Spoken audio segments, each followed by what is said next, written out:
Candidates, we're going to try to make sure each of you get your fair amount of questions, and you'll have a minute to answer, and in 30 seconds for rebuttal and follow-ups. And if you're singled out for a particular criticism, I'll make sure you get a chance to respond. Now we're going to have each of the candidates introduce themselves, and so we have more time to debate tonight. We're going to ask them to keep it short. Here's an example. I'm John King from CNN. I'm honored to be your moderator tonight, and I'm thrilled to be in a state that reminds us baseball season is just around the corner. Congressman Paul, we begin with you, sir. I'm Congressman Ron Paul, Congressman from Texas. I am the defender of the Constitution. I'm the champion of liberty. This shows the roadmap to peace and prosperity. I'm Rick Santorum,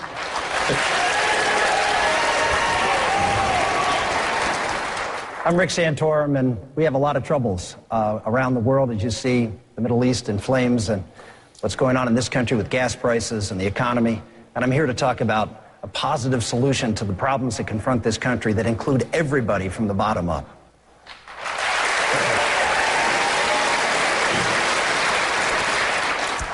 I'm Mitt Romney, and there was a time in this country when you knew that if you worked hard and went to school and if you learned the values of America in your home, that you could count on having a secure future and a prosperous life. That was an American promise, and it's been broken by this president.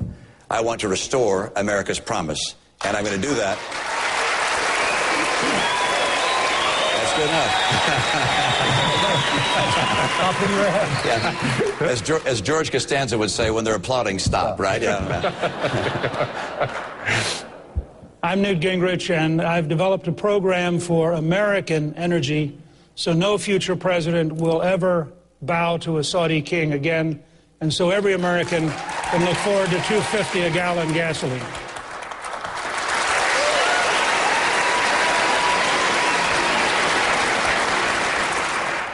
Gentlemen, it's good to see you again. Let's get right started on the important issues with a question from our audience. Sir, please tell us who you are and then state your question. My name is Gilbert Fiddler from Gilbert, Arizona. And I'd like to ask this question to all the candidates if I could. Since the first time in 65 years our national debt exceeds our gross national product, what are you going to do to bring down the debt?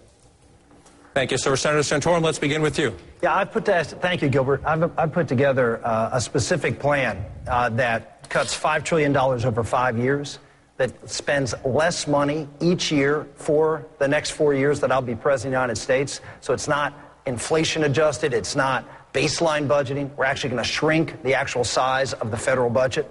And we're going to do so by dealing with the real problem. And here's where I differentiate myself with everybody else, including obviously the president. I actually have experience on tackling the toughest problems that we have in this country, and that's the growth of entitlement spending. Obviously, the first thing we need to do is repeal Obamacare. That's the one entitlement that we can get rid of. And that's a couple $2 trillion in spending over the next 10 years. But there's bigger issues. When I was born, less than 10% of the federal budget was entitlement spending. It's now 60% of the budget.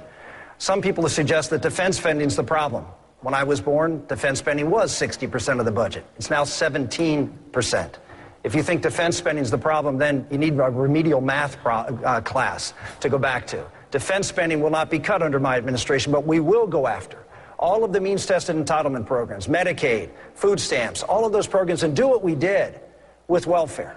We cut the welfare, we cut spending on welfare, froze it, and then we block granted it to the states and gave them the flexibility to run that program the way they saw fit with two provisos. Number one, there would be a time limit on welfare and a work requirement. We were going to say that poverty is not a disability, that these programs need to be transitional in nature, and we need to do the same thing with Medicaid, we need to do the same thing with food stamps, all of the other means-tested entitlement programs, and unlike the Paul Ryan plan, I see I'm out of time, but unlike the Paul Ryan plan, we also will deal with Medicare and Social Security, not 10 years from now, but we have to start dealing with it now because our country is facing fiscal bankruptcy. Thank you, Senator. Governor Romney, I'm wondering if that answer satisfied you. Just in recent days, you said this, quote, if you want a fiscal conservative, you can't vote for Rick Santorum because he's not. Did he answer your questions there?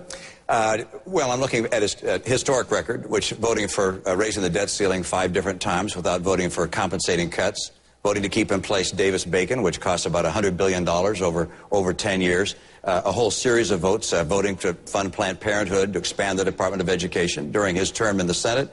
spending grew by some 80% in the federal government. But I want to respond to Gilbert's question, which I think is a critical one. And that is, as you look at this country, I'm a guy who's lived in the world of business. If you don't balance your budget in business, you go out of business. So I've lived balancing budgets. I also served in the Olympics, balanced the budget there, and served in the state. And in all 4 years I was governor, we balanced the budget. Here's what I'd do at the federal level. I would divide all of the programs into 3 major places for opportunity to reduce cost. Number one, I'm going to go through every single program and ask if we can afford it. And if not, I'm going to say, is this program so critical that it's worth borrowing money from China to pay for it? And if not, I'm going to get rid of it. Number two, I'm going to take programs that are important, but that could be better run at the state level and send them back to the states as a block grant, and that includes Medicaid and housing vouchers and food stamps. These programs for the poor can be run more efficiently and can be run with less fraud and abuse at the state level. And then finally, number three, with what's left of government, I'm going to cut the employment by 10%, and I'm going to link the pay of government workers with the pay in the private sector. Government servants shouldn't get paid more than the people who are paying taxes. Senator, the governor singled you out. Take a few seconds. Well, the governor talks about raising the debt ceiling. There was a debt ceiling vote this summer, and the governor was asked the question whether he would have voted to raise the debt ceiling ultimately, and he said yes, because government has to pay their bills. We can't default ultimately. What happened the 12 years I was in the United States Senate, we went from the debt to GDP ratio, which is now over 100%. When I came to the Senate, it was 68% of GDP. When I left the Senate, it was 64% of GDP. So government as the size of the economy went down when I was in the United States Senate. Sure, I had some votes. Look, I think we all have had votes that I look back on. I wish I wouldn't have voted to No Child Left Behind. You're right, it led to education spending. That's why I've said that we need to cut and eliminate No Child Left Behind and education funding from the federal government, move it back to the local level where it belongs, where parents and local communities can deal with that. But if you look at my record on spending, on taking on entitlements, never having voted for an appropriation bill increase, you look at my record of never having raised taxes. Governor Romney raised $700 million in taxes and fees in Massachusetts. I never voted to raise taxes. Governor Romney even today suggested raising taxes on the top 1%, adopting the Occupy Wall Street rhetoric. I'm not going to adopt that rhetoric. I'm going to represent 100% of Americans. We're not raising taxes on anybody. All right, Governor, please, quickly, I want to bring the congressman, the speaker, into the conversation, but respond. There were so many misrepresentations in there, it's going to take me a little while. Number one, I said today that we're going to cut taxes on everyone across the country by 20%, including the top 1%. So that's number one. Number two, I said, yes, we should increase the debt ceiling in this last vote, but only if we have a cut, cap, and balance provision put in place. Only in that case, and therefore I did not agree with the deal that was done in Washington. That was the wrong way to go. And finally, Senator, during your term in Congress, the years you've been there, government has doubled in size. You voted to raise the debt ceiling 5 times without compensating cuts in spending. In my view, we should not raise the debt ceiling again until we get compensating cuts in spending. A cut, cap, and balance approach must be taken. Mr. Speaker, join the conversation, address Gilbert's question, and if you so choose, address some criticism you've received on this issue from this state's senior senator campaigning for Governor Romney. He questioned your credentials on fiscal conservatism. He said, when you were the speaker, earmarking became an art. Well, when I was speaker, as I'm sure he remembers, we balanced the budget for 4 consecutive years for the only time in his lifetime. So I think that's a good place to start with Gilbert's question. We're meeting tonight on the 280th anniversary of George Washington's birth. If you go back and look at the Founding Fathers, they'd have had very clear messages. Hamilton would have said, you have to have jobs and economic growth to get back to a balanced budget. You're never going to balance the budget on the back of a highly unemployed country. And so I would be committed, first of all, to a program of jobs and economic growth. Second, the energy issue is enormous. The leading developer of North Dakota Oil estimated recently that if we would open up federal land and open up offshore, you would have 16 to 18 trillion, not billion, trillion dollars in royalties to the federal government in the next generation. An enormous flow which would drive down prices to $2.50 a gallon, would help us balance the budget, and would create millions of jobs. Finally, I agree generally with the need to reform government. I think that if we were prepared to repeal the 130-year-old civil service laws, go to a modern management system, we could save a minimum of $500 billion a year with a better system. And if we then applied the 10th Amendment, as Governor Rick Perry has agreed to head up a project on, I think we can return to the states an enormous share of the power that's currently in Washington, D.C. Congressman Paul, you've questioned the fiscal conservative credentials of all these gentlemen, but particularly this week, Senator Santorum. You have a new television ad that labels him a fake. Why? Because he's a fake. Unreal, Ron. Unreal. Congratulations. Unreal. Thank you. No, I find it really fascinating that when people are running for office, they're really fiscally conservative. When they're in office, they do something different. And then when they explain themselves, they say, oh, I want to repeal that. So the senator voted for No Child Left Behind, but now he voted for it, but now he's running on the effort to get rid of it. So I think the record is so bad, you know, with the politicians. And, nobody accuses me of not having voted for too much. They're always accusing me for not voting for enough. And I've been running in office off and on for a good many years. And over all those years, I've never voted for a budget deficit. I never voted to increase the national debt. Matter of fact, there's only one appropriation bill that I voted for, and that was for veterans. I assumed from the 1970s on that we were embarking on a very dangerous path, and we're involved in that danger right now. So this idea of being fiscally conservative now that we're running for office and we're going to repeal something that we did before, I mean, it loses credibility is what our problem is. So,